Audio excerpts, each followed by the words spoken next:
Сәлем достар, сіздер буындап оқудың ең оңай тәсілмен танысатын боласыздар. Мына суреттегі ағашты отырғызып, оны күтіп, бағуды білсек, балаға тура осы әдістерді үйрететін боламыз. Алдымен 42 әріпті сауатты жаттатқызу керек. Мысалы, дауысты дыбыстарды созып, әндетіп айтатын болсақ, дауыссыз дыбыстарды созбай, қысқа ғана айтуымыз қажет. А, ә,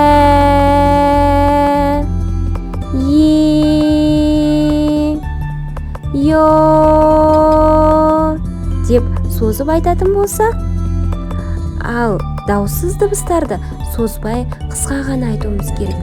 Б, В, Г, Ғ, Д, Ж, З деп дыбыстардың дұрыс дыбыстап үйретуіміз қажет. Ал әріптерді жылдам жаттатқызыңыз келсе, әріпті жаттау әдістерімен танысыңыздар. Бірінші сурет әдісі, екінші ауаға салу, қолға салу, құм, топырақ әдістері, сөз табу әдісі, және де карталар әдісі, араластыру әдістері бар. Әріптерді жаттап болған бала ары қарай буындап оқиды. А, яғни А дыбысын созып, әндетіп айтамыз, ал Б дыбысын дауыссыз дыбысты созбай, жылдам айтамыз. Әб, еп, ип, оп, оп, өп, уп, оп, уп, өп. Бала осылай буындап оқуды үйренеді.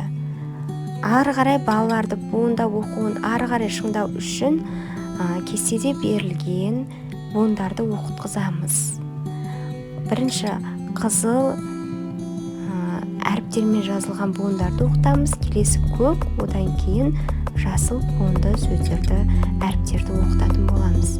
Бұл буындарды оқытып болғаннан кейін келесі кезекте балаларды екі буынды 4 әріпті сөздерді оқуға үйретеміз.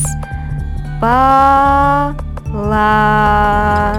бала, алма, алма, тана, тана, қала, қала, шана,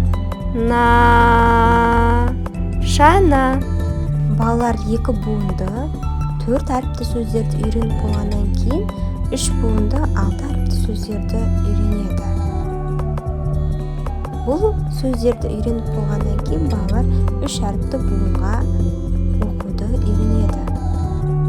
Тар, жар, сан, зар деп балалар буындап оқуды үйренеді. Арнамдағы ақпарат сіздерге ұнаған болса, подписация етіп, лайк басуды ұмытпаймыз.